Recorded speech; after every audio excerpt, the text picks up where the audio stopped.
नेते आदरणीय बाळासाहेब आंबेडकरांचा, राष्ट्रीय नेते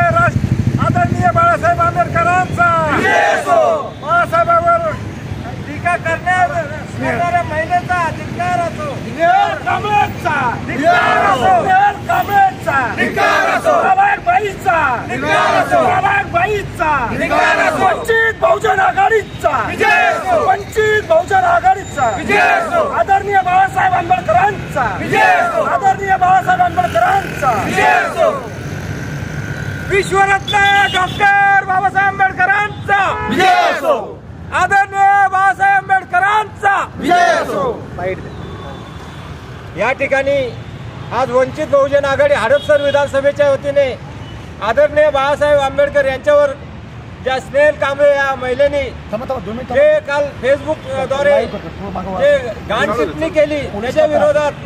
वंचित बहुजन आघाडी हडपसर विधानसभेच्या वतीने हडपसर पोलीस स्टेशनला त्या महिलेवर गुन्हा दाखल करा असं निवेदन करणार आहे। गुन्हा नाही दाखल केला तर धरणे आंदोलन धरण्याचा आम्ही इशारा देणार आहे। या महिलेने अतिशय घाण शब्दामध्ये आदरणीय नेते बाळासाहेब आंबेडकर यांच्यावर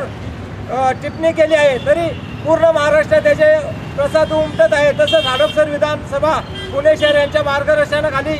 आज वंचित बहुजन आघाडीचे सर्व पदाधिकाऱ्यांनी ठरवलं आहे की तिच्यावरती गुन्हा नाही दाखल झाला तर आम्ही धरणे आंदोलन घेणार। तसेच या पुणे शहरामध्ये दिवसेंदिवस जे अन्याय अत्याचार आणि राज्यामध्ये जे अन्याय अत्याचार वाढत आहे त्याच्याविषयी वंचित बहुजन आघाडी अजिबात खपून घेणार नाही आणि आदरणीय बाळासाहेब आंबेडकर हे विश्वरत्न डॉक्टर बाबासाहेब आंबेडकर यांचे नातू आहेत आणि यांच्याबद्दल कुणी काही बोलून माफी मागून चालणार नाही। हे राष्ट्रीय नेते 130 कोटी जनतेमध्ये आज जो आवाज उचलत आहेत आदरणीय बाळासाहेब आंबेडकर हा सर्व विरोधी पक्षांना कळला आहे आणि